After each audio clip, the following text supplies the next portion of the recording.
नीट 2026 चा फॉर्म भरताना एक छोटीशी चुकीची गोष्ट तुमचं संपूर्ण वर्ष वाया घालवू शकते. तुमचा फॉर्म रिजेक्ट होऊ नये म्हणून या गोष्टी आत्ताच तपासा.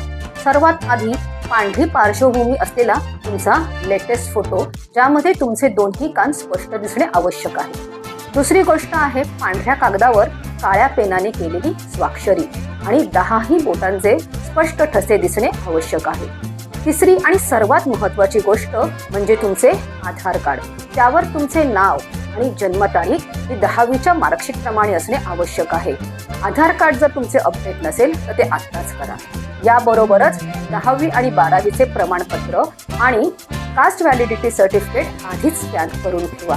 या सर्व कागदपत्रांचे स्कॅनिंग नियम आणि सविस्तर माहिती मिळवण्यासाठी खाली दिलेल्या डिस्क्रिप्शन बॉक्समधील लिंकवर क्लिक करा आणि आमचा व्हिडिओ नक्की पहा आणि आमचे चॅनल सबस्क्राईब करायला विसरू नका.